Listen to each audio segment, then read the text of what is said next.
Welcome to the Lone Star Keto Podcast. I'm your host, Amber.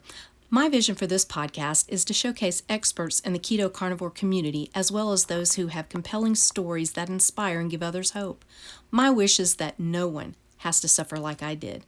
If you find value in this podcast, please consider subscribing and hitting that notification button. And as always, feel free to share. Thank you so much for your support. Hi, I'm Amber, and welcome to the Lone Star Keto Podcast. Today we have a special guest with us, Mary Gonzalez. Welcome, Mary. Hi, thank you for having me. I'm honored, really. So I don't have enough words to thank you for allowing me to do this. So thank you very much. Okay, see y'all, now do you get why I wanted her on my podcast? Seriously, I watch her post on TikTok and on Instagram, and she is so positive, and she always has a smile. See, look, the smile, right? And so she has an amazing story too, about gaining her health back. She lost an enormous amount of weight. She's got so many things going, and so I really wanted her on now because we could use some positivity in our world, don't you think? So anyway, I'm excited to have you on, Mary. So I'm excited. Yeah. Bring it, sister. Let's do this. All right. Okay, well, let's start with the basics. Let's get a little background on you. It can be brief, and then we'll get into your health journey, if you will. So just kind of give a background of what your prior life was like.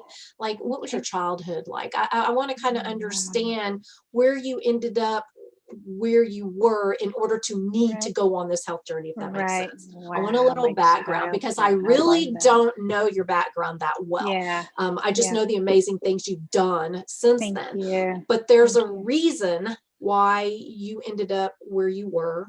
Me too. Absolutely. I have a story too. So I want to know a little bit about that. I think people can really relate to that. So go for it. Thank you. Wow. I was always a heavy child. I attended private school, and there came a time where we needed to get uniforms, and the uniforms they had didn't fit. So my mama had to make my uniforms, and that stood with me forever. I remember that memory, but I didn't realize the impact that it was, where it was starting from. Fast forward a year, we got to wear whatever kind of clothes we wanted to. I don't know what the politics were, but anywho, that we got to choose our own clothes. So my mom took us shopping, and we went to good old Sears. Y'all remember Sears? I'm dating myself. Hey, I'm 52. I'm going to own it. And so we would go to Sears, and mom grabbed a whole bunch of clothes, and me and my sister go into fitting rooms and try it, and I'm here trying clothes on, and nothing's fitting. And at the end of 20 minutes, I'm sitting on a pile of clothes crying in the fitting room because nothing fit. Mom had to come in and, what's wrong with you? And I'm like, nothing fits. And so it's just been one bad memory after another, and not realizing the impact again.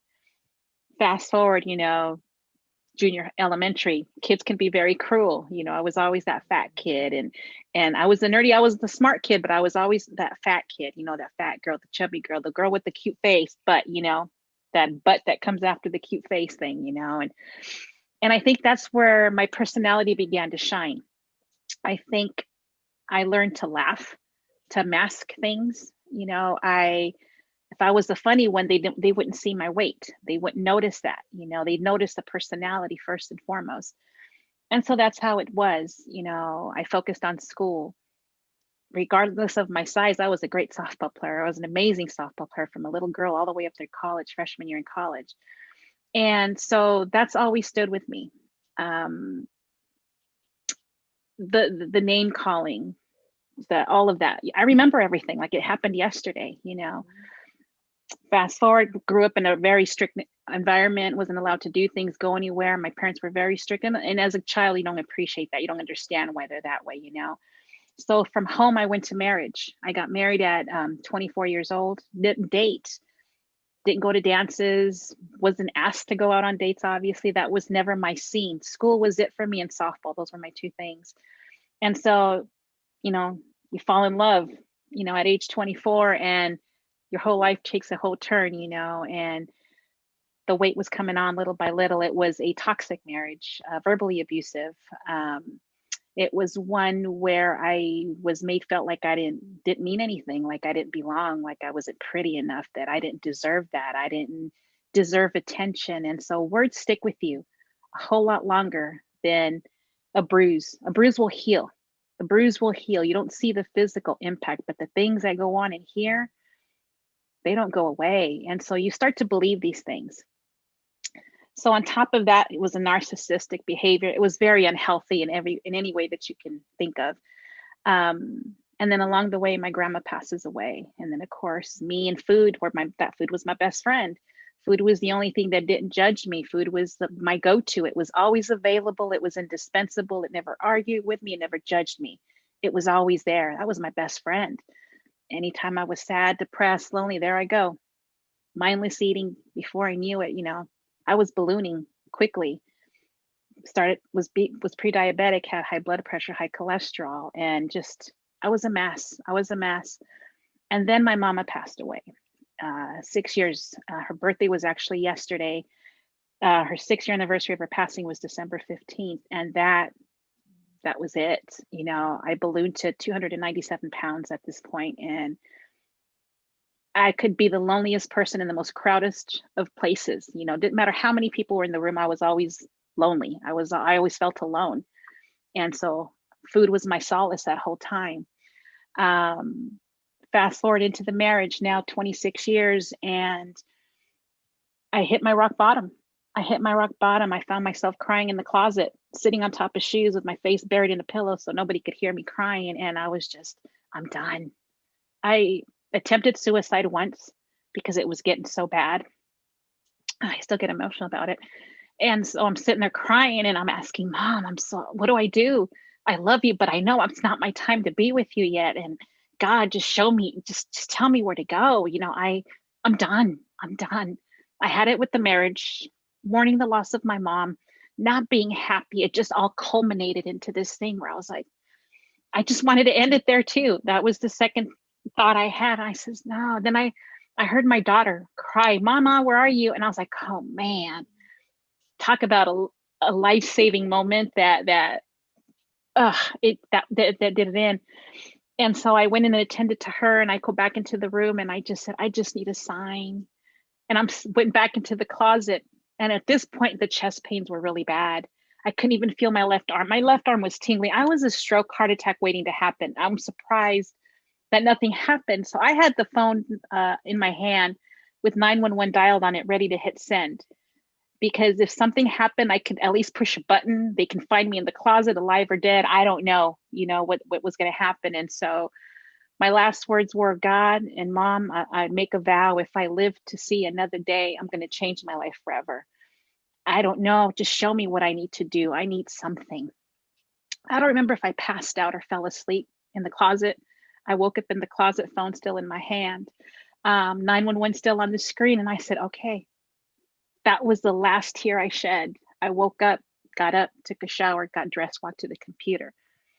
It was a Friday, my day off, do my usual routine, turn on Facebook and sit there for hours. That's what I would do on my day off, just sit in front of the computer, watch everybody's life, how happy they used to be, and I wonder what it would be to be that. They're so happy. And, little did you know what really goes on behind closed doors, right? And so I turn on Facebook. The first thing that pops up on the screen is this word keto. I don't know what this is, never seen it before, never typed it in. And that's the thing that struck me as a sign, because usually Facebook will bring something up after you've typed it in the search bar. And so all of a sudden you type something up and it pops up from time to time. I never put keto in. I didn't know what it was. So I click on it and it said weight loss. And then it said, you can have eggs, you can have bacon. I didn't read any further than bacon. I was done. It said bacon. Okay, I'm in. I said, I love me some bacon. I can have eggs, bacon, and that's all I read. Honestly, I got a program, downloaded it, printed it out, walked directly to my kitchen and gutted it, cleaned it out. That was my new birth date, January 15, 2018. Cleaned out my kitchen. While that was printing, I cleaned out my cupboards, threw away all my Pepsi. All I drank was Pepsi from the time I woke up until the time I went to bed. No water, fast food 6 times a week, twice a day sometimes. Everything had to be supersized, obviously. Every chip, cookie, ice cream, and everything in between, everything. trashed, donated some stuff, threw things away.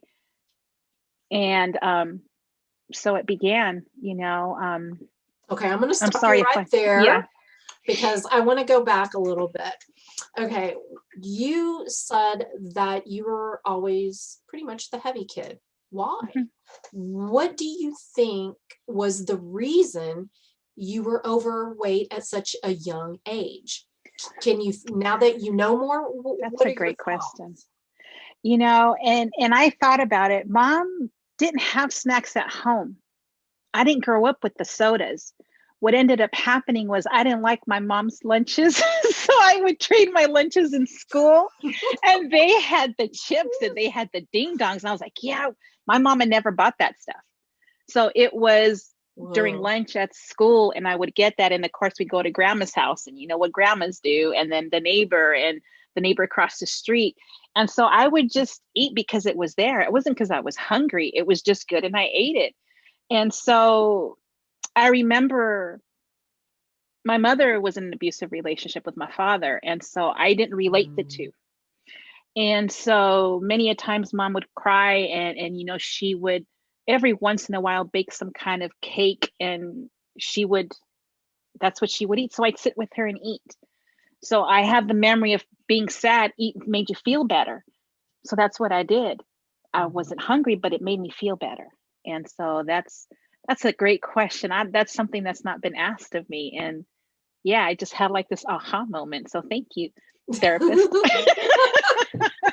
I love it. I love it. Well, I'm always so curious because even like Jimmy Moore, he talks about how trauma can really set the stage for obesity and health issues, Absolutely. not just your mental and emotional. Of course, that all ties in Yeah. together. But Right. I find it really fascinating when you can actually look back and go, oh, I think Yeah. this is where it started. Oh Right. my gosh. Because when Right. you do that, Yeah. that's at the point where you can kind of start healing, right? Yep. And now something Absolutely. that stuck out for me that you just talked about was Mhm. how you realized that you had an issue Yeah. and you knew that you had to deal with it, the emotional, the mental aspect of it. And Absolutely. that impresses me because a lot of people, when they go into, specifically when they're talking weight loss, because a lot of Yeah. people, when they go into keto, carnivore, whatever diet, they're looking for weight Right. loss. So let's be real, Right. that's what they're looking for. Absolutely. But if you just tackle the diet, and I don't care what diet it is, I do not care what it is, it can be the best Exactly. keto diet ever, but if you I don't agree. deal with this right here, Absolutely. it ain't It's so true. happening for long. No, it is. And if you lose that much weight and you're still not happy, there's a problem. And that's what I think some of my clients appreciate and the people who follow me, because I can sugarcoat it all I want. That's not who I am. If we can't address what's going on here, nothing's going to happen. There's Yeah. got to be a mind shift. There's got to be something, because I can't change, I can't fix people as much as I would love to. None of us can change anybody. We Mhm. can't make somebody else do anything. I have all the lists in my group, but do people actually go in there and read the list? A lot of people are lazy. This is a very lazy society. And Yes. it's very sad. Everything is instantaneous. If they don't see instant results, it's done, Mhm. it's over. It's like, no, it's hard work, consistency, dedication, persistence. Even when you don't feel like it, you still got to do it. And They want it it's, handed to them. they They do, want, they okay, do. just tell me what Absolutely. to do. It's like, Absolutely. Yeah. well, I can give But you a it's already there. starting point, Yes, but exactly. I can't do it for Exactly. it's like, No, and they have to be ready.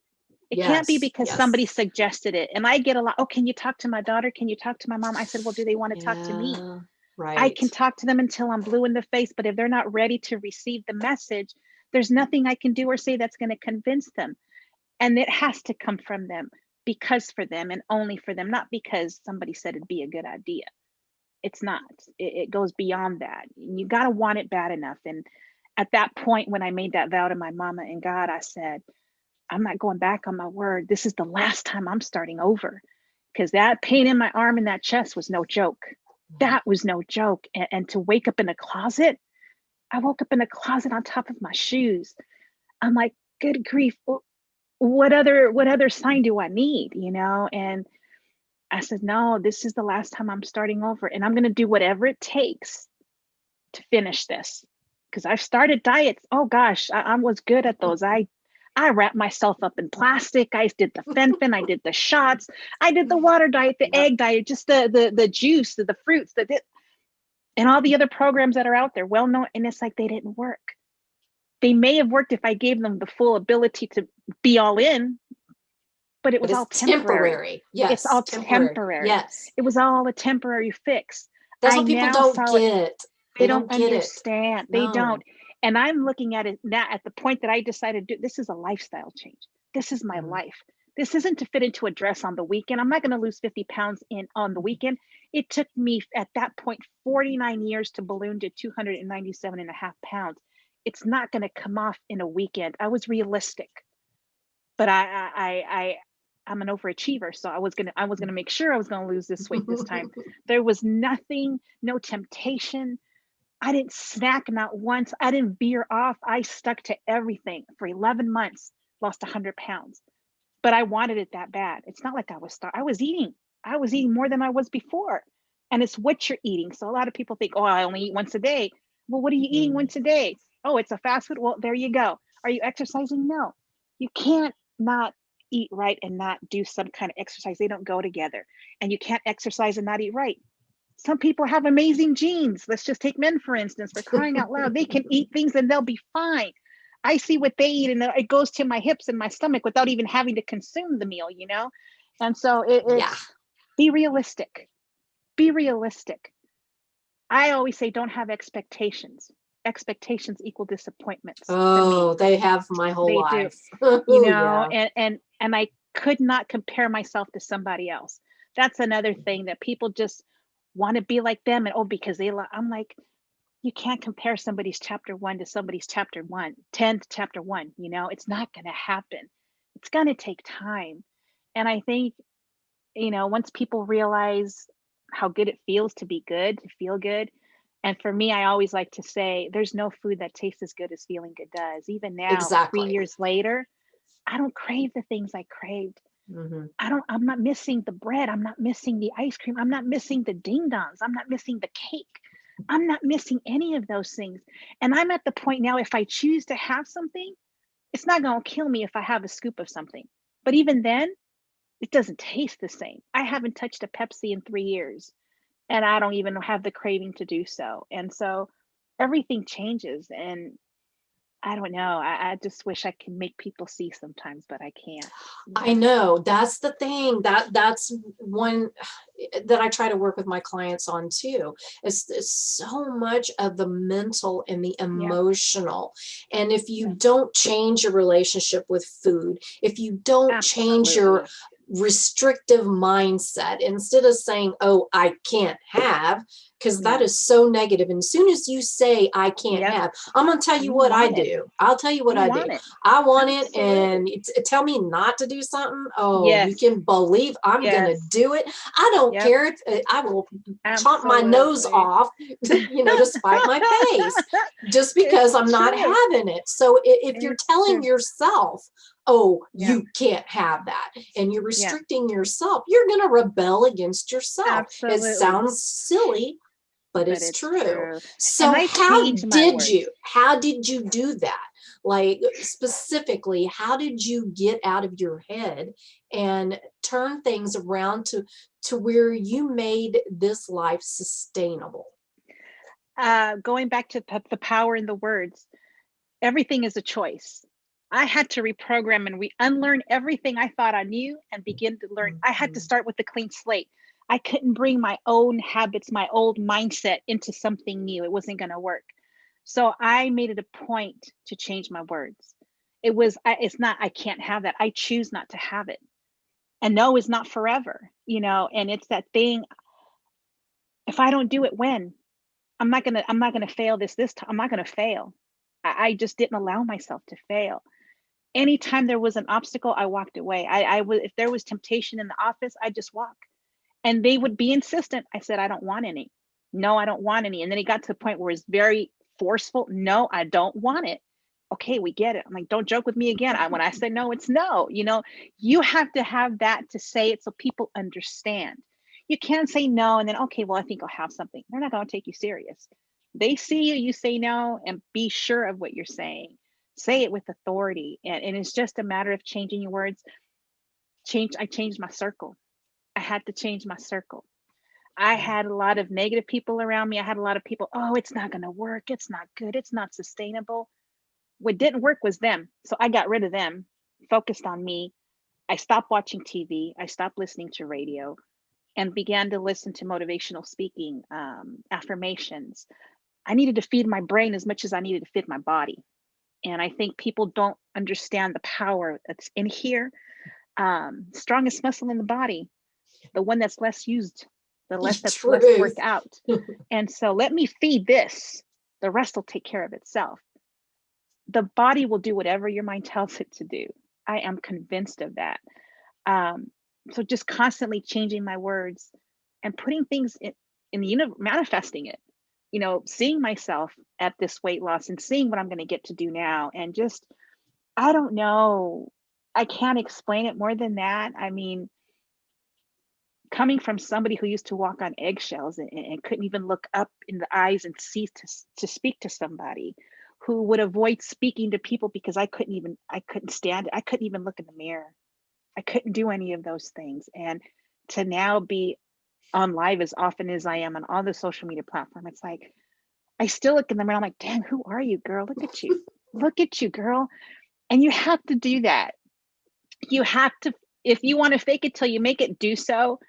But you got to be able to face and own your truth of who you are, accept the flaws, learn to self-love. And I think that's a lot where I like to gear towards, because if you don't love you, nothing you do will ever be, you'll never be happy. You'll never be satisfied.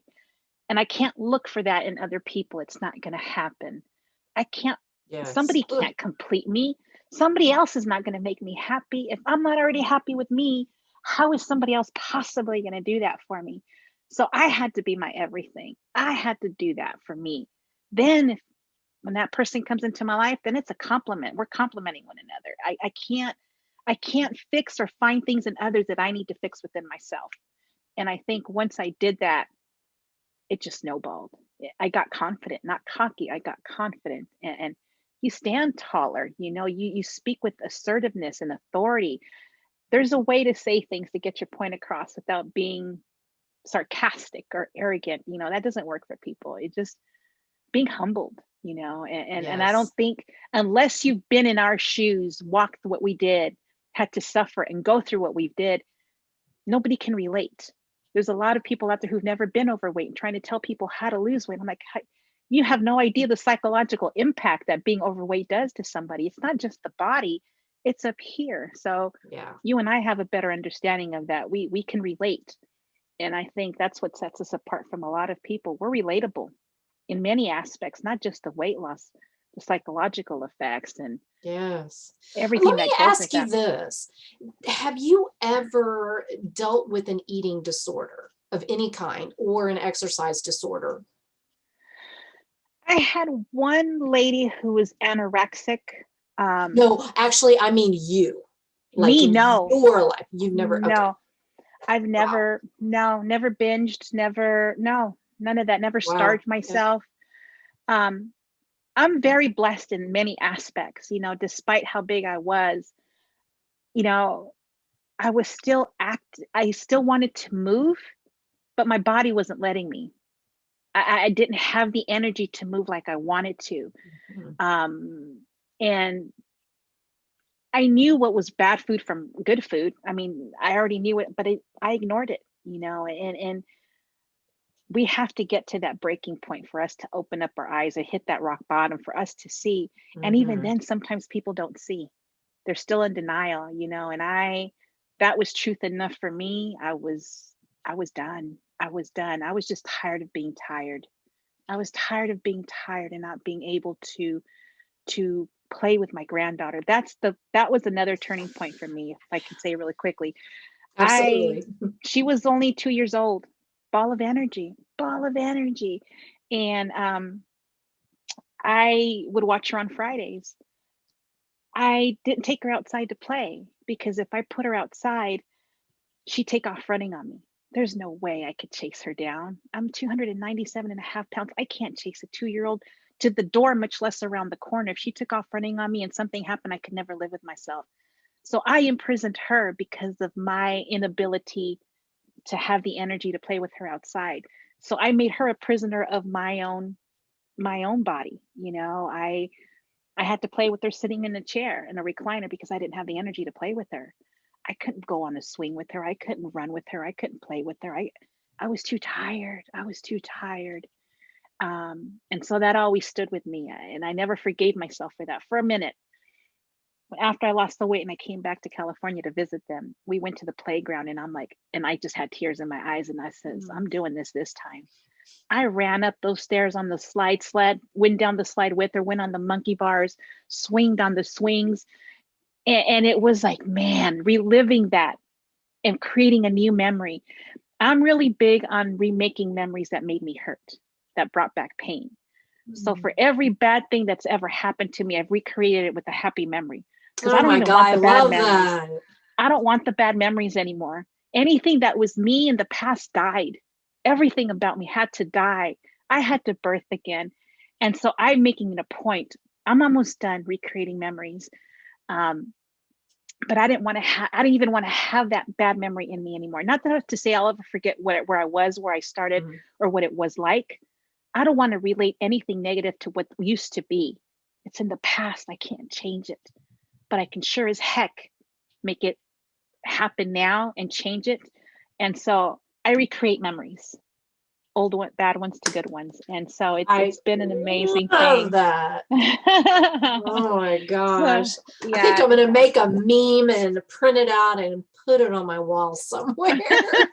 It is. I think that's beautiful. It's beautiful. Thank you. And I didn't ever really think about it like that, but I've had very similar instances like what you're talking about, but I never really thought about that being like a recreating something that maybe wasn't so good or that you're trying to make up for in a sense. And that's kind of where I feel like I need to do that now because of being so overweight and so unhealthy and so unhappy and I hid from the world. I didn't I wasn't there as much for my kids as I could have been, even though I was a stay-at-home mom and I took care of those kids. I love those kids. I treasured every moment, but I still wasn't there for them in a way that I feel like I should have been.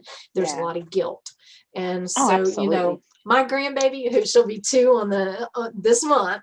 And so I know what you mean about that. No, there you are. There you go. But I am making up for that because I mean, like I do everything with her, so it's just like I do all these crazy things, and so it's awesome. So it's nice that we have that second chance. Absolutely. Oh yeah. Talk about that. Let's talk a little bit about that because there are people who have no freaking clue what that's like, and then there are other people who can completely relate, and it would be nice for them to know that they're not alone. So talk about that. Talk about that darkness, that the way you felt like you did.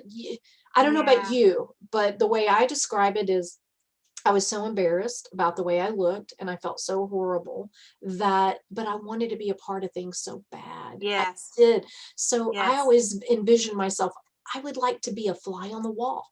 So nobody notices me. Nobody looks at me, but I can still observe and enjoy it. Yeah. So and tell me. That's what I would do.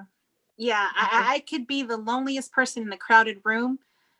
But I always try and look at the positive because I became a very good observer, watching people's faces, mannerisms. I couldn't walk and talk at the same time. I couldn't complete a sentence without catching my breath. I couldn't bend down and tie my shoes. I could not get up from the couch, the bed, or out of the car without propping myself up from something, I had to be escorted off a roller coaster platform because the harness didn't latch. Talk about an embarrassing moment in front of my kids. And I'm just like, I just don't feel and knowing every eye in that park was looking at me, and the girl, God bless her, she was the most polite, kind, and just doing everything possible to make that lock, and it didn't. And I'm sorry, ma'am, I have to escort you off the platform. And I talk about walking with your head low and embarrassing and not wanting to even see, because I knew everybody was looking at me. And even then, I still had to wait at the end of the ride for the kids to get off and explain to them why I couldn't ride the ride. I couldn't tell them why, you know. But I got to recreate that memory. Just before COVID hit, you know, I went on a roller coaster, and prior it was just the one click, and that was it. It was locked in before. Now it was like click, click, click, click, click, click, click, click, click. And I'm thinking, oh my God, it's like clicked all the way down and I can still slide my hand underneath. I said, okay, this is awesome. And it's like, so I don't even remember the roller coaster ride. Honestly, I remember just that moment of it latching. Aww. So that recreating that bad memory, that bad scenario, that most humiliating moment of my life, to now being like, yeah, this thing just clicked all the way down. And that's what I think of now. You know, I very rarely remember the incident. I'm glad you're bringing back so many childhood memories. I love this, because like a lot of trauma, we build up this wall in our head where we just put it back there. We forget about it sometimes. And then something recalls it, you know? Oh yeah. But it's a beautiful thing to know. I'll never forget where I was. I'll never forget how that made me feel. I don't have to worry about that anymore. You know, I'm not living in that anymore. I'm not, they say never say never. I'm never going back. Like hell, I'm going back. There's just no way. I have the choice. I have a say in that. I decide what I eat, when I eat, how I eat. I can control what goes in my mouth now. You know, I choose what I eat. I choose who I want to hang. I choose it all, because that's all we can control is us. We can't control anybody else, but I can choose what I want to do, what not to do, and what path I want to go. It's all a decision. Everything in life is a decision, and the choice is up to you. What do you want to do with it? You know? I love that so much. I'll tell you an embarrassing thing that happened to me, a humiliating thing that this will live in my mind forever. But like you, it kind of gets pushed back there till something brings it out, right? Well, when my daughter was younger, I think this was when she was like, I don't know, 6 or 7, and she was in gymnastics and she was on the competitive route. So she was already, you know, doing, so we spent a lot of time in the gym. So, you know, I knew everybody. And because she was young, I would go there and I would stay, you know, just to make sure everything's okay. And there was a 8-foot table that was sitting up against a wall.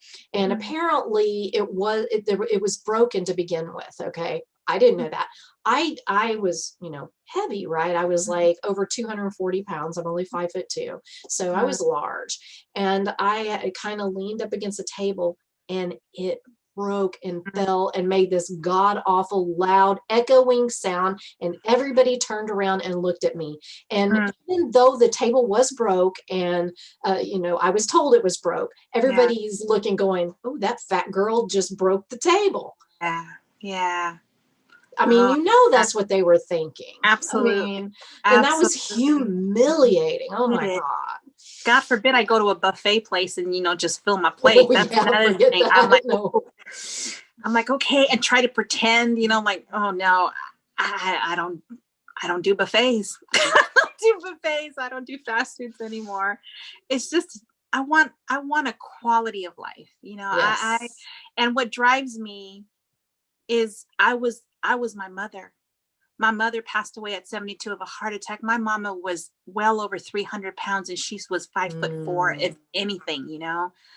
And I would remember hearing the wheezing in her chest, you know, as she breathed. I remember that heavy breathing. I remember her waddling. I remember her couldn't talk without catching breath. Every 3 words, it was catching breath. And just looking at her feet, how swollen they used to be. And I'm looking at her and I started seeing myself in my mama. And I'm like, oh my God, you know, and my only regret, but it's not really a regret, you know, I wish I knew then what I know now. Oh God, yeah. I may not have changed her life, but I could have improved the quality of her life, you know. And her death date was determined before she was even born. So that's nothing I can do about that. I couldn't change that. but to not have her struggle like she did, I would have loved to have been able to help her with that. But I was in trouble myself. I couldn't do that. I was in the same shoes as her. And so that's my drive to stay healthy, remain healthy. That's my drive to help as many people as I can, because at some point on this journey, it was no longer about me and my weight loss. I didn't understand that people were beginning to follow me. People were being motivated. People were inspired. I'm like, really? I'm like, me? Why? And Facebook was my journal. I documented everything on Facebook and I just put it out there. I had no idea that one photo would generate 1,500 people to see it. Then the next week, 3,000. I said, what's going on here? And it wasn't until I began to read the comments that I thought, oh my God, I read the cries for help. I felt their pain. I felt their frustration. That was me. Everything I was reading, and all it's cries for help. And I thought, okay, how can I help? Opened up a Facebook group, Keto group. There it went, and I was like, oh my God, when it became about them, my weight was just continually coming off. I didn't have to worry about my weight. I was doing my thing. By this point, I had already lost 50 pounds, and let me help these people.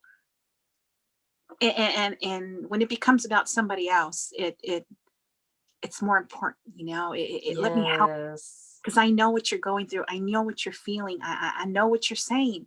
I can relate, not just on the weight issue, the toxic marriage, the getting out, the cry for help, the sadness, the loneliness, the depression, all of that goes with that, and I never saw counseling I never been counseling my whole life. I kind of just went with things as figured it out. And I don't know, I just knew that my life was to be more than what it was. And that wasn't quality. That wasn't living. I was just existing. Most of my life, I just existed. Yes. And see that feeling that you're feeling. Okay, you're the type of person I kind of feel like you don't have a dislike for other people. And no. I'm actually really not like that either. I mean, if I dislike somebody, there's a really good reason for it. Yeah. Because I tend to look at the good, and sometimes to my detriment. Yes. Yes. No, I understand. But going through what you went through, feeling the way you did, you don't want anybody to have to suffer like you did. Absolutely. And so you're willing to put yourself out there to help somebody to not have to go through what you did. Yes. Yeah, and because I think a lot of people don't understand that. Like, why do we do what we do? Oh, well, obviously it's because we want to make money, and to have people sponsor us and stuff like that, right? You get a lot of that, right? Oh, I know I do. Oh, she's got it good. I'm like, you have no idea. If you were to see my bank account, you would just die. Exactly. How is she traveling? How is she doing that? God, by the grace of God, and people know good when they see it. Don't get me wrong, I could sell snow to an Eskimo if you let me. I mean, I'm that good with that, but that's not what drives me. It doesn't drive me. Mine's going to come. I'm not worried about that. Let me just help. We don't go through these things in our lives to go through it by ourselves. We went through this so that we can help somebody else along their journey, so they don't feel like we did. I didn't have the luxury of having a trainer and having this planned out for me, and that I researched everything myself. There's a lot of work that you and I put into our own journeys that people don't appreciate and understand the value of that, and it's a lot, and for me just to give it to you, not going to happen. I now know my self-worth. I know what I've done. I know what I bring to the table. That's going to cost you, and that's something I had to learn to accept. I didn't want to take, I have a problem taking people's money, but I'm not taking money if I'm providing a service, you're paying for my knowledge. You're paying for that, but and when it's free, they don't want to take it, but yet they want everything from you. Not going to happen that way, and like I said, money doesn't drive me, but it's coming. Let me just keep doing what I'm doing. I gave up a 30-year career. I loved what I did, but that's not where I was needed. That's not what I was meant to do, and I found my calling through all of this. It wasn't that paycheck. Gave up everything I owned, gave everything up I owned, and moved to Florida with a suitcase. That's it. I didn't know anybody but the person who asked me to move there and give me this opportunity. And what an opportunity that's been. That was merely one vehicle to open up doors for something else. And then that led to something else, and that led to something else. And so my whole purpose is to give others the opportunity that was given to me. And in order to do that, I have to create my little empire to be able to do that, because I want to give not just one person that opportunity. I want to give thousands that opportunity. That's And like Sean Baker. That's exactly Yeah. what he's doing. Yeah. He is building this platform to reach more people. Yes. Ken Yes. Berry too, the same thing, because in his practice, you can only Brian Lazinski, who the podcast just released today, and they're doing things to help others. So they're creating these platforms, and they're giving up lucrative careers. I'm talking these dudes were making money, right? Yeah. And Absolutely. now they're, I mean, they're surviving, obviously, but they're putting it all out there. And absolutely. To reach more people, because just in a practice, you have your patients, and they had, a lot of patients, but now look at how many they reach. Yeah. And that's just it. We have social media. Let's use it for positive.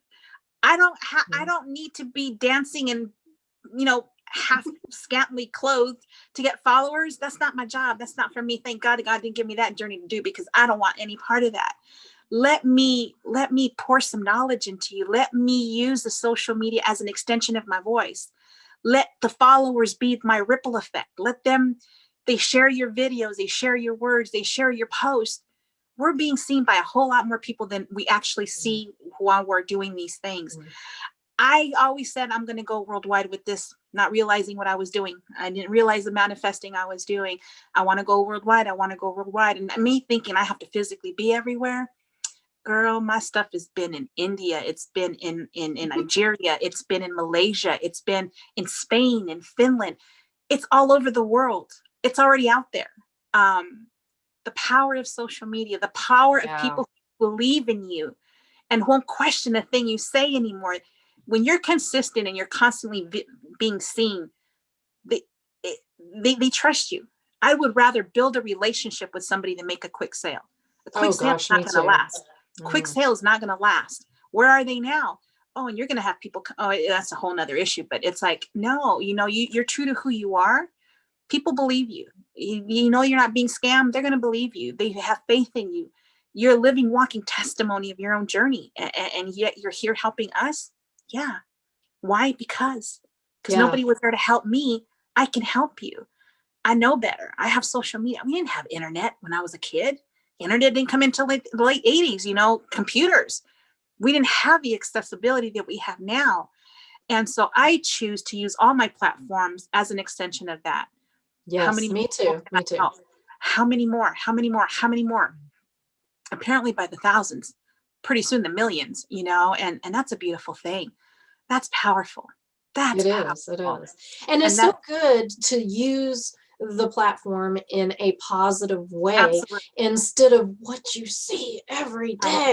I know. And it's like, just why? Oh, well, let's switch gears real quick. And I'm just curious, now that you're out there more and you have more people following you, more eyeballs on you, more, platforms.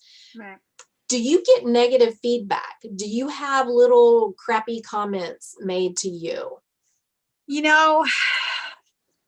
I've been very blessed that I can count on one hand, and they're typically on a live. There's always going to be one smart aleck, for lack of a better word, who wants to just defame you or make you be like this crazy person and don't know what you're talking about. But the beauty about that, there's a little thing called the swipe and block or the swipe and delete. Poof, you're gone. I don't need to deal with you. You're somebody who doesn't even know my story, and yet you're casting judgment on me. Nah, baby, I ain't got time for that. Swipe and mute, swipe and block. I love it. I love that. And pardon the pun, I've acquired thick skin because everything used to bother me. Anything anybody would say, I would take it to heart and take it personal. Now it's like, I don't care what people think or say about me. It's not a reflection on me. It's a reflection of their own insecurity and their own doubt and their own fear and whatever miserable life that they're living, that they got to bring everybody else down with them. Misery does love company. I'm sorry, but I'm not going to be a part of that. And I choose not to go there. I'm not going to even entertain the question, entertain the idea.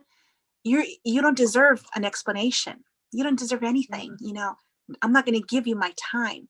I've learned the power of the things I have, my time, my light, my joy, my energy, everything about me I own.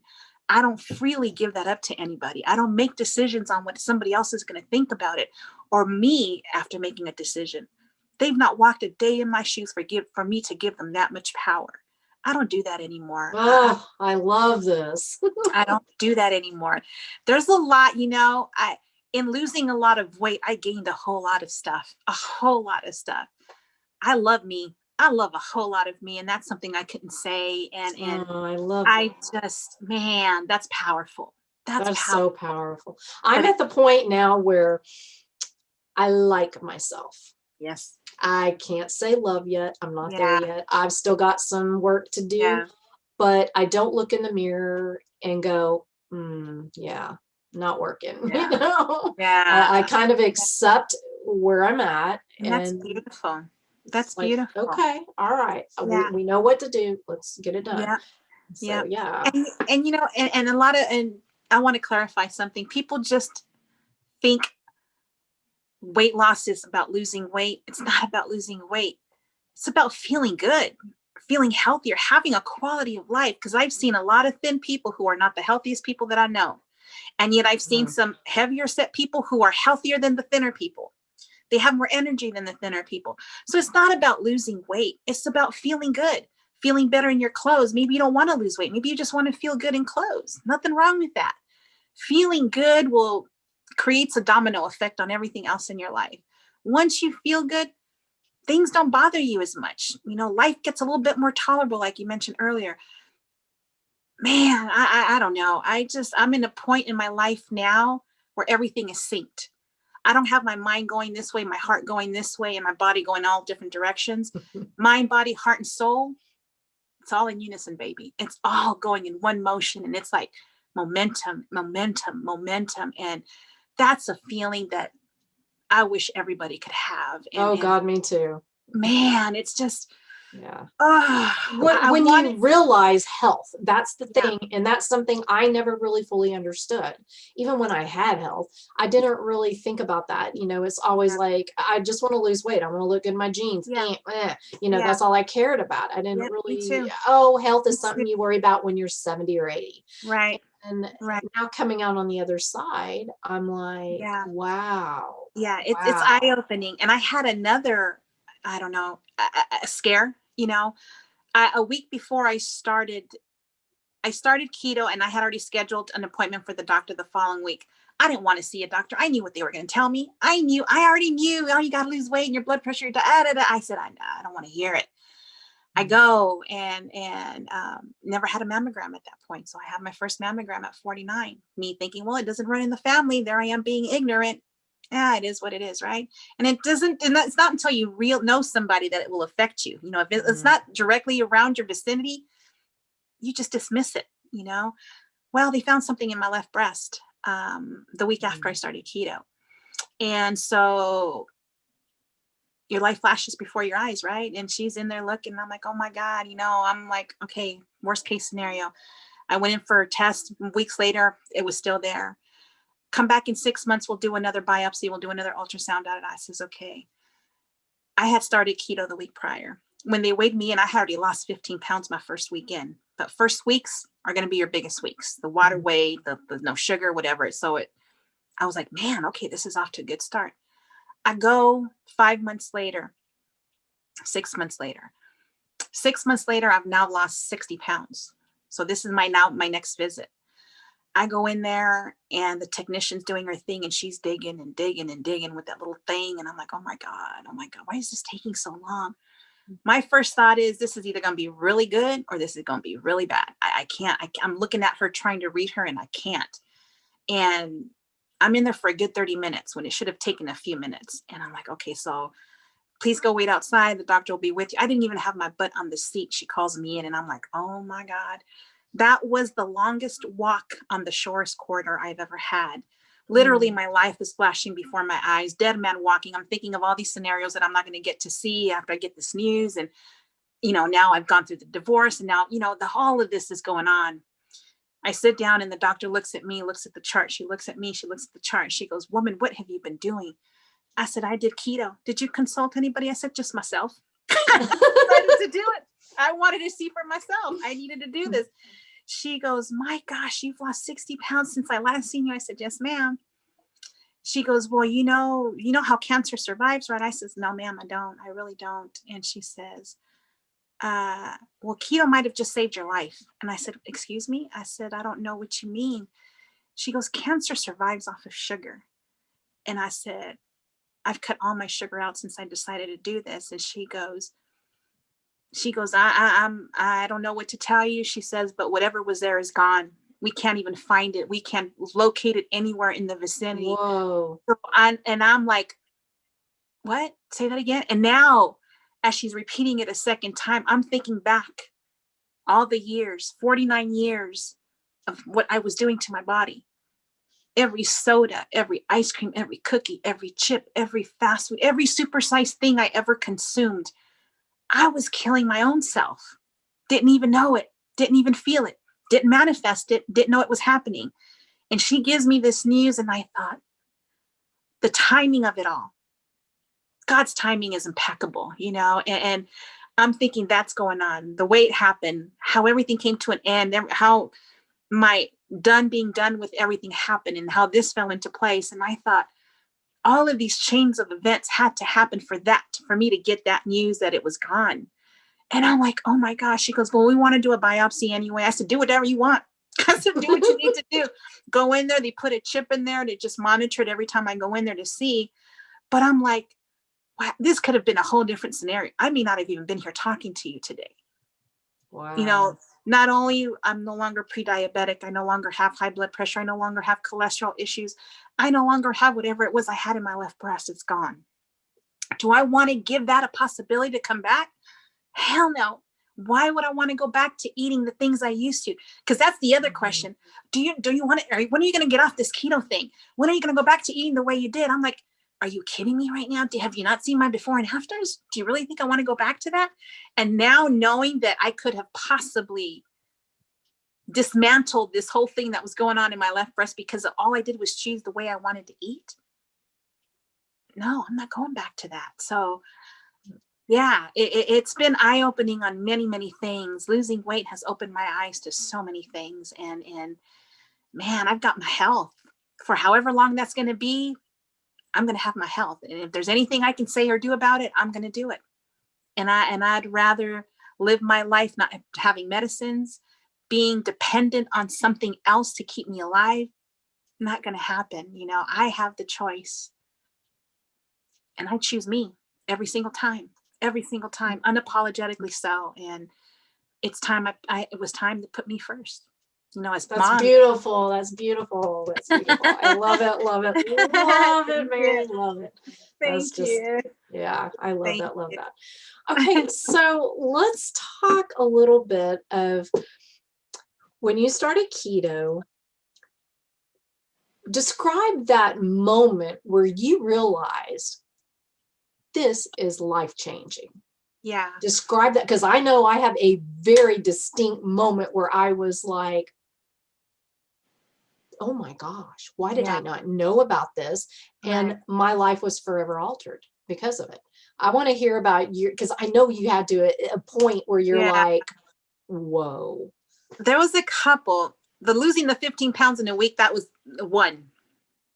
But what it was doing to my energy, what it did to my memory, I was like, I wasn't writing things down. I wasn't taking notes. I remember things, but the one thing was I woke up feeling light. I'm like, what's this? I don't understand this light feeling. I literally felt lighter. And I thought, no, this is just, I still have like 90 pounds to lose. Why am I feeling light? And it was this thing of, man, I can't explain it. And I knew I lost weight. I didn't weigh myself every day because that's just a bunch of BS. I just weighed myself once a week to see progress, and to feel that moment of lightness, to be able to complete an entire paragraph and not have to catch my breath. That was it for me, because I remember I couldn't say 5 words without gasping for air. And I caught myself in a conversation and I thought, oh my God, I'm not catching my breath. I can bend down and tie my shoe. My daughter pointed that out to me. She says, Mom, did you just realize what you did? I said, what? I tied my shoe. She goes, yeah, I didn't have to tie your shoe for you. You didn't have to put trying to hike your leg up on something so that you can tie your shoe. You bend down, tied your shoe, and got back up. And I'm like, whoa, those were the moments for me, sitting on a curb and getting up. I never sat on a curb because I could never get back up, and there was a bunch of little moments, but that conversation and not having to catch my breath, that was a big one. That was a big one. And there's been so many more, but those have been the ones for me where I was like, oh my God, and proved everybody wrong that said it's not sustainable. Oh, it's not good for you. You as you lose weight, you change the way you're eating as well. I'm not going to eat like I did when I was 107 whatever pounds overweight. That changes. You got to make alterations and things. Now I want to lift weights. I'm lifting weights. I'm eating more protein, but still, I'm still eating healthy. It's just a lifestyle for me. I'm not. I don't know. People that want to say it's not sustainable, and bunch of haters, naysayers, and people who've never even done it, and they love to talk. They love to talk. And the people who are talking about it aren't doing anything about their lives anyway. So I don't take any credence to what they say. It's just. And then what about the rating of the diets that just came out? You probably saw that, where I think was keto like the last one, or second to the last, or somewhere in there. It was down the list somewhere. And I'm like, I know. Really? And I'm like, that goes along with people. Oh, don't do it because it's not good. I'm like, how do you know? They poo-poo it. They think it's not even new. Keto's been around since the 1920s. It's not something that just happened over the weekend, and it's not the latest craze. This has been going on for a long, long time. I think people's ignorance blows my mind sometimes. Oh, like right now, especially, I'm just like, I just can't anymore. I just can't. Yeah. And it's like, if you don't prove it wrong, if you don't, try it. I don't believe anybody who hasn't even attempted it. Exactly. Why? And people give credence to that. That's the thing that blows my mind. They're listening to people who've never been overweight. For me, that's just another excuse for them not to do anything. I think people just look for an excuse not to start something or to say it's not going to work. Agree. People look for excuses. They want a way out. They want a back door to say, oh, it's okay. It's not. Don't you be giving up them carbs. And right. People have a fit about that. They're like, anything that gets rid of a certain group of blah, blah, blah. And it's I'm like, oh man, it amazes me, the ignorance of it, and like I like to say, I'm not a dietitian. I'm not a nutritionist. I'm not a psychologist. I'm not a theologian. I don't have these fancy initials behind my last name, but I lived it. I'm still living it. I'm walking testimony of my own story. I know what it's like. It may not be for everybody. It may not be for everybody, but there's something out there, but you're just choosing not to try. That's a whole nother issue. You can't blame a certain lifestyle for it not working. How committed were you to begin with? Did you just do it for 1 day, 2 days in the weekend and said, that's it, it's not working? Don't work that way. Mm-hmm. People are just, I don't know. And I don't want to let that get to me, because it can get to me if I let it. Oh yeah, Instead, me too. I focus on the people that want the help. That's what I focus on. I can't make somebody do anything. And if they're investing time in me, I'm all into you. Let me pour into you. If somebody wants attention but ain't doing anything, I'm not going to pour into you as much as somebody who's willing to do what it's going to take, not question it, who always wants the answers given to them. They gotta earn their things to put value to what's being offered. If something is constantly given, there's no appreciation, there's no value to it. But when you earn it, that's a whole nother When story. you work for it. Yeah. Absolutely. And you do your own research. This is what kills me too. It's like so many people just want you to give them all the Yes. answers, but Yep. that's not how you learn and you grow. I mean, a typical question Absolutely. here and there, of course, yes. Yes. Yes. But you still have to do your own research. Yes. Get good books. I mean, Yep. here's Sean Baker's book, and I got Keto Clarity. I love and that book. got me a Maria Emmerich book. I mean, come Absolutely. on. I've read, Absolutely. oh my goodness, so many books. Yeah. There's a And- lot of information. And then there's a lot of Yes. misinformation. That's the Oh, whole yeah. nother issue, you know. Mm. But it's like, invest some time. I'm not saying go get a PhD in the dang topic, just basic information. I'm amazed and blown away as to how many people join a keto group and don't even know what the word keto means, don't even understand how the body works or what it's doing. Oh, I don't know what this is. I'm like, what? How are you taking what a million people are saying in a group and not even understand the basic concept or definition of the word? Call me crazy, but I'd like to know what it's doing so that I know make it work right, you know. But again, oh yeah. Or the ones that say, okay, I'm new to keto, tell me what to do. Yeah. Or the ones Okay, that have been how do on I it, even start with that? How do I Right? even start with that? you I don't don't know. even. People don't get that, and they'll say, "Well, I'm done keto, not lost any weight." I'm like, first, I don't even know your first name. I don't know what you're eating. I can't make a judgment based on that statement. How true are you to what you're doing? How long have you been doing it? Do you have I mean, there's all kinds of questions. Stress, sleep, Yes, activity. Hello, lazy. Glad to see at the top of the list, because 9 times out of 10, it's going to be that. And if you don't tell them what they want to hear, they'll go somewhere else. I ain't here to tell you what you want to hear. I'm going to tell you what you need to hear. That's what happens when you come to me. I'm not going to sugarcoat it. I'm not going to paint it all rainbows and unicorns and glitter.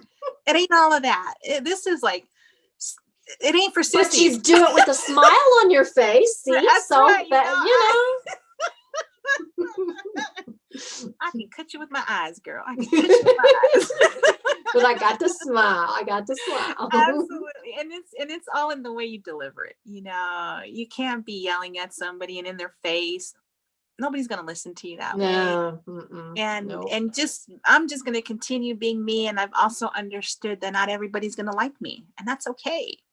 I don't have a problem with it. It's not my problem. I'm learning that. Yep. I'm a little bit behind you in this. It's okay. It's okay. It's like I'm still on the journey. I did this podcast for the reason of getting my butt out in front of the camera, because I spent so many years hiding from cameras. Yes, absolutely. And so I forced myself to do it. Yes. And I put it out there to where I had to do it. And there you go. Scary. Yeah. But you know what? It's like, no big deal now. So it's getting easier. Absolutely. I'm trying to develop a thicker skin. You have to. Got to get out of your comfort zone. You got to be able to get over that fear, because fear is another thing that holds a lot of people back from doing a whole lot of things. Yes. And being a prisoner of your own mind. It's just like, man, you build up scenarios, making mountains out of molehills. And it's like, wow, it wasn't really that bad. And that's the thing too. I didn't like photos. I didn't want people taking photos. I didn't want to be in photos. I was behind the scenes. Just let me be the photographer. I never want. And then I started making scrapbooks, and I made my kids' baby books. I was rarely in the photos, and I thought, oh, this can't happen. If something happened, they're not going to have anything of me later on. I said, so I started handing the camera, and I didn't like what I was seeing. But that wasn't the camera's fault. The camera only took a photo of what was already existing, and so I look at the photos and reminders again. Before and after photos are reminders. Why do I want to go back to the way I did? I don't want that. I remember trying to destroy everything that any pictures or I avoided the videos and the pictures to begin with. But if I happened to get in one, I would tear them up, or, kind of, if it's somebody else's photo, I might snag it. Yeah. So there wasn't a whole lot, but some did get through. Yeah. And I am actually grateful that I have those photos. Yes. So it's just a reminder. And, there's one time that I was talking to my daughter, and I was like, I am so sorry. And she's like, what? And I said, that you had to be embarrassed to have a mother like me. And she was like, Oh, what are you talking about? mm, And I'm oh, like, well, it had to have been so embarrassing for you around your friends. I'm sure your friends made fun of me and stuff. She was like, no, I wouldn't oh, have let them say that anyway. I oh, was like, really? You don't remember? I'd show them pictures. You don't remember that? And they're like, they don't see well, that. not really. Yeah. Like, wow. Yeah. And What that's, a it is, and it wasn't until I put my first side by side photo and I showed it to my sister and my nephew before I posted it. And I was like, that's the first time I really saw how big I was. I was like, oh my God. Because when we're that size, we don't see it. Mm. We get the black clothes, we get the loose clothes, and we suck it in like that's really going to help, right? And it's like, no, you can't see all of that. And then I see the photos and I'm like, oh my, who was I fooling? Who was I fooling?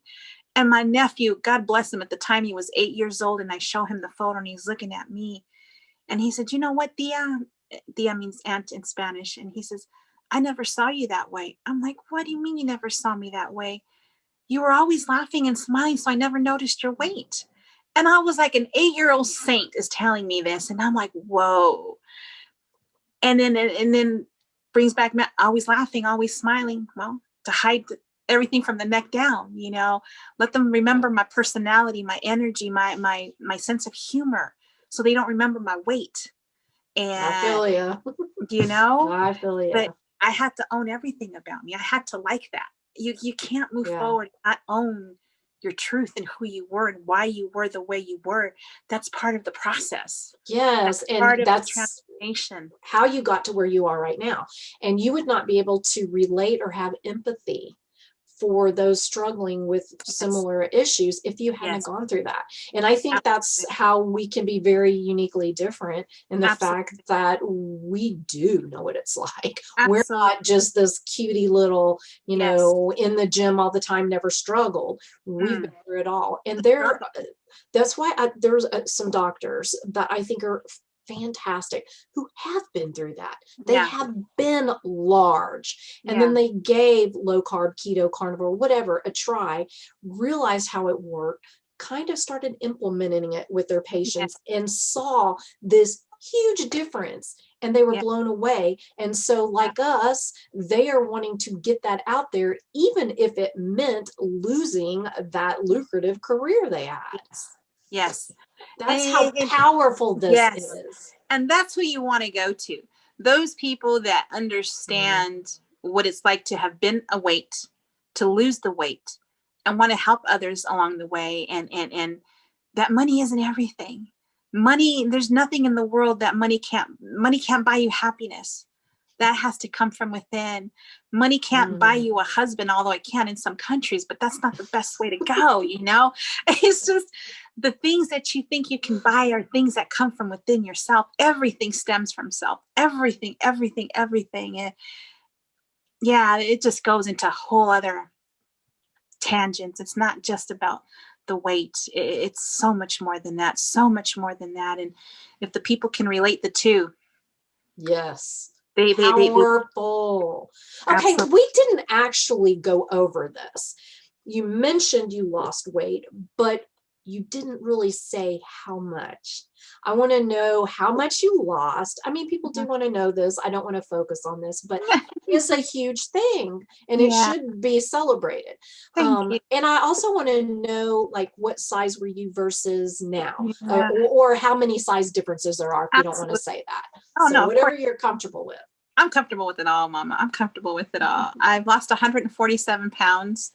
I've lost over 100 inches throughout my whole body. 100 inches. Oh my God. I went from a size 28 to a size 10.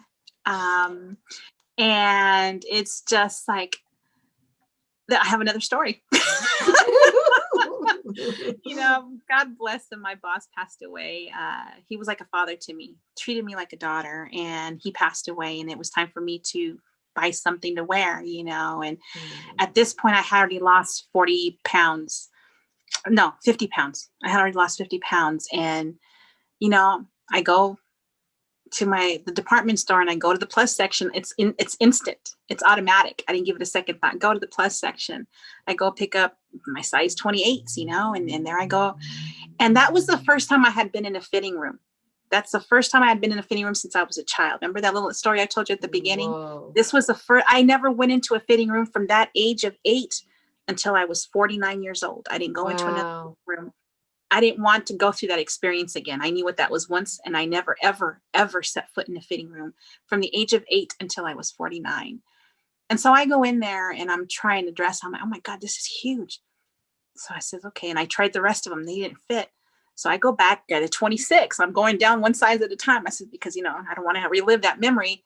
26 was too bad. I'm like, okay, you've got to be kidding me. 26 was too big. The 24 was too big. The 22 was too big. The 20 was too big. The 18 was too big.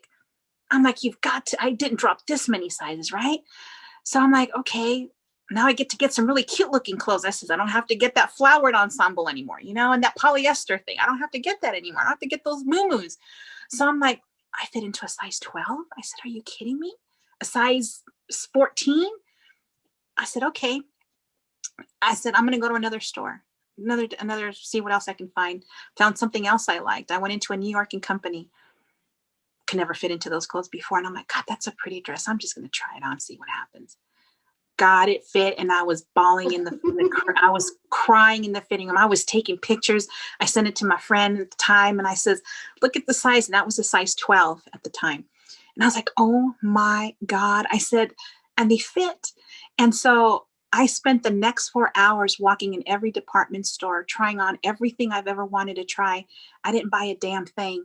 The satisfaction of walking into department stores and fitting into those clothes, bypassed Lane Bryant, bypassed Torrid, bypassed all these other plus size stores. And I'm now fitting into clothes that I didn't even fit in when I was 10. And I was like, oh my gosh. So I went home without anything, but I walked out with dignity. I walked out with satisfaction. I walked out with the joy in my heart I hadn't had in a long time. And I didn't want the loose clothes anymore. I wanted the fitted clothes. I now wanted to accentuate, I was no longer hiding behind clothes.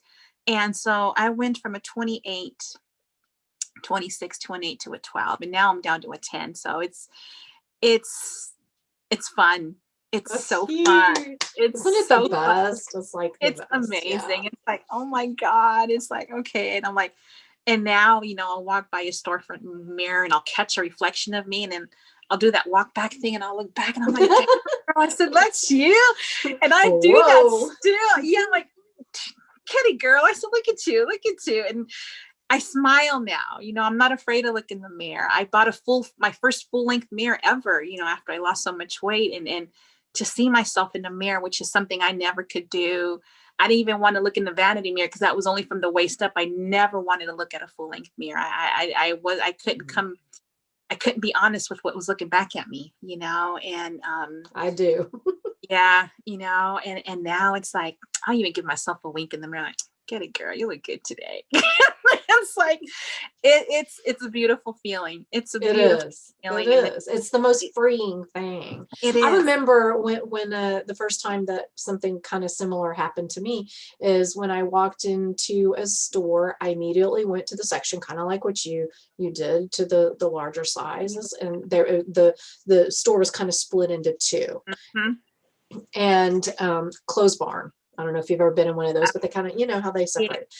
Yeah. And I immediately started, looking through there, and I figured I'd be on the smaller end of the large size. Right. And one of the sales ladies walks over and goes, "Oh, honey, you're on the wrong side. You need to be over there.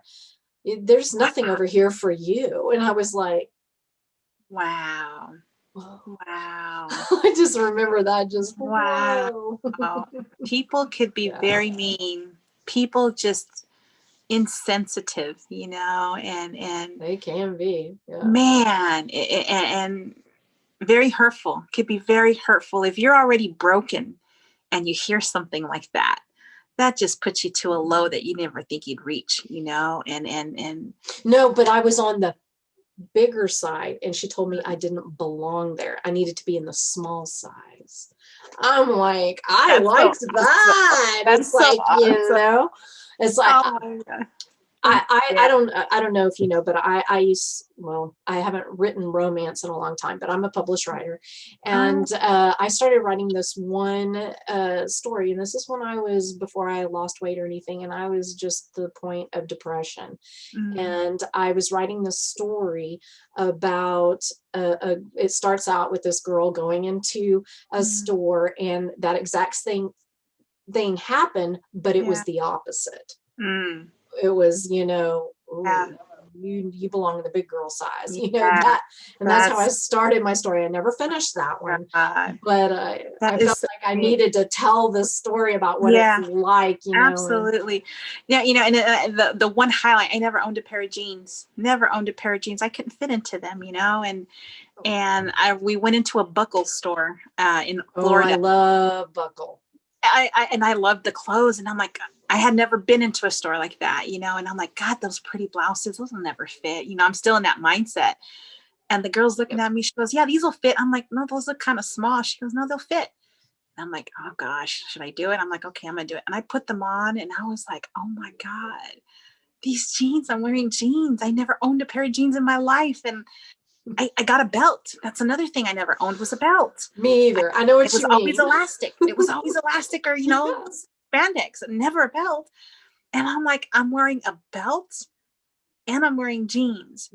And again, I had my moment and explained to the girl what happened. And she's like, you need to take a picture and send it to me when you go out. And I did that. And I was like, I can fit into jeans and I can wear a belt, the things that people don't think about. Yeah. I can wear a belt, I don't need an extension on my airport seat anymore. I don't need extensions of any kind. I can cross my legs. I don't need my husband to back out of the parking place. So I can open the door wide enough to get my big butt through. Absolutely. Absolutely. It's just one thing of the seatbelt. It's no longer this, and then snap. It's just like, exactly. How much further can it go? Oh God, let's just oh God, please buckle. Oh God. Okay. Oh girl, been there. It's like, oh my God. What about booths? Are booths not the worst when you're overweight? You look at them and you're like, oh God. Oh God. Am I going to be able to squeeze in there and is it one of my chest up on there? One of those creaky benches where it's like squeak, squeak, squeak, squeak, squeak. Oh Lord. It's just cute. The struggle is real, y'all. It is so real. You just have no clue. You don't. They don't think about these things, It's like, yeah, God, there's so many things that Lord Jesus. At least we can laugh about it now, right? Absolutely. We can now because we understand what you and I do. Oh, what about, have you ever been in the back seat of a car and it's backing out of the driveway that's at an angle? And then the back, it's crazy.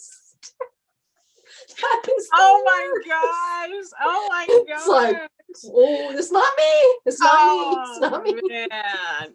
But if somebody else rode in the back seat, it wouldn't do that. And it's like, I can't even blame it on the steepness of the driveway. Right. Things we look for, the closer parkings and that, what you just said, it's like, oh man, you're bringing up some memories that I had totally forgotten about. But it's so true, getting in and out of a low car. That was a problem. Yeah. Now it's like, I just got in and out of that.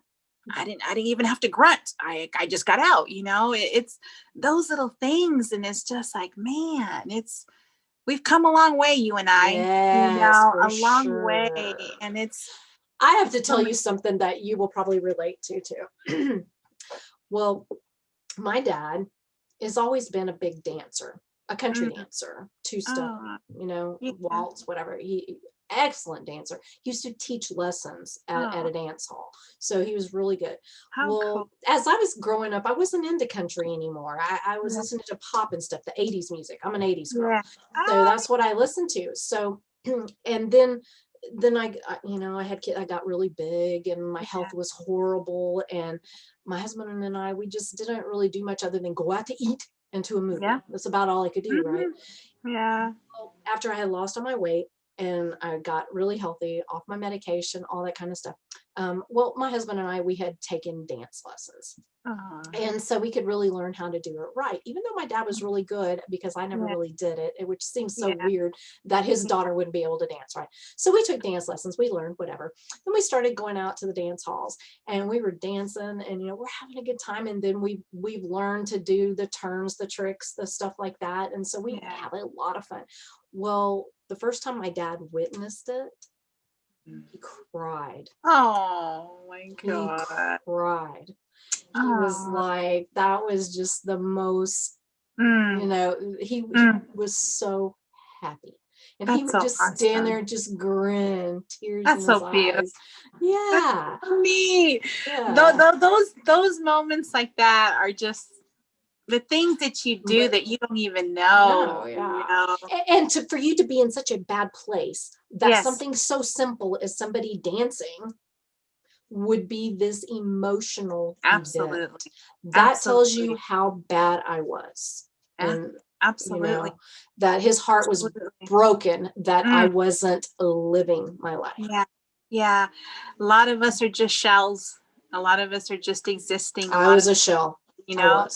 Not just a shell walking on eggshells, the whole time, and being cautious and worried, and that whole the ridiculeness of it all, it's immense, very devastating on top of everything else that we're going through, and I, in this journey, I've realized that people just want to be noticed. People just want to be seen. People just want to be heard. People just want to be loved. People just want to be acknowledged. They don't want anything but that. And that's everything, I make it a point on my lives to address everybody coming in the room, because sometimes that's all somebody needs to hear is their name being called.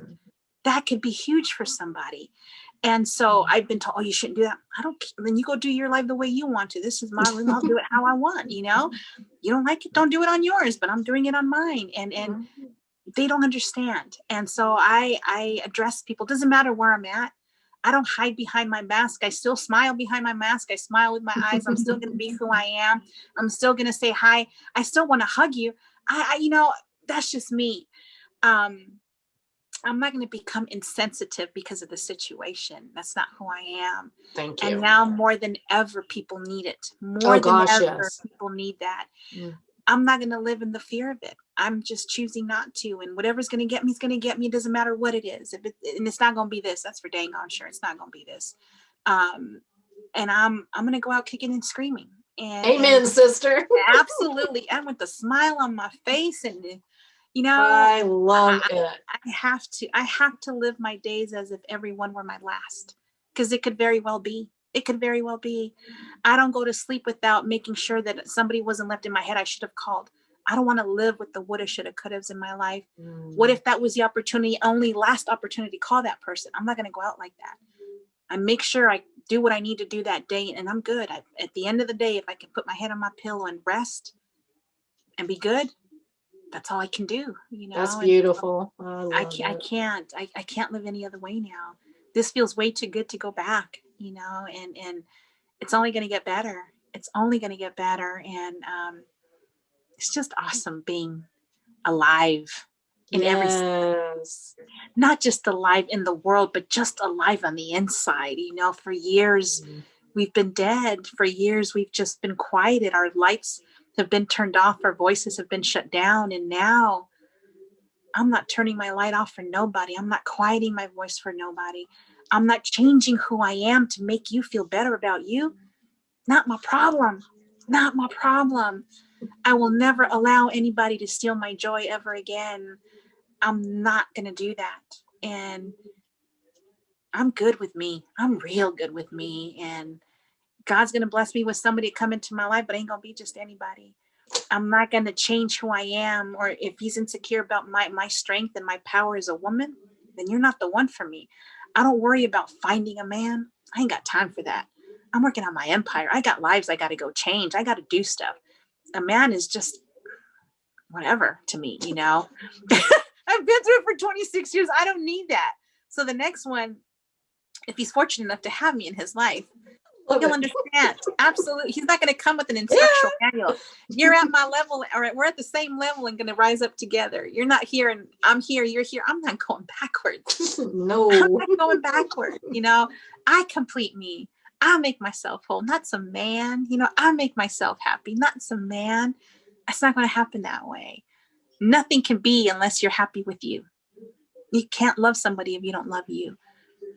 It just won't work. Amen. That is so true. So y'all heard that, right? You heard that. Well, Mary, we have been yapping for quite some time. So is there any last thing you want to say? Any bit of advice? You've pretty much given quite a bit, but is there anything you haven't said that, or you want to sum it up or anything like that? Go for it. It's never too late. Don't use your age as an excuse as it's too late to do anything. It's not. As long as you have breath, there's still an opportunity. I started my journey at 49. I'll be 53 in a few months. And it's like, I'm just getting started. So it's not too late. Do you want to get up and fight? Are you happy with how you are? If you're not happy, then do something about it. You have the power to change. Whether you choose to do something about it, that's totally up to you. Knowledge is wonderful. You can get all the data you want, but if you don't apply knowledge is even better. Don't just read about it, do it. It's all about actions, and words must go together. You can't just say it and it's going to come to pass. It's not going to work that way. Your words and your actions must come together for it to work. And it's going to be work. Be willing to be realistic and just stick to it. You're not alone. You're not alone. So don't think you're alone, but just do it. It's worth it. Not? You're worth it. You're worth it. You deserve it. You owe it to yourself to live your best life in the healthiest way you possibly can. That's the least that you can do. Invest in you. That's the biggest investment that's the best. That's the sure bet right there. Invest in you. Invest in you. With your health, you have everything. Without your health, you have nothing. I'll end That's on the that. Truth. Perfectly said, Mary. It has been a pleasure and so much fun. I'm so glad you came on. I'm so You're glad. just my little light. You're like this little sunshine. I love that. Love that. Love that. And so y'all, hey, subscribe to my channel and go follow Mary. I will have all her stuff below. Go check her out.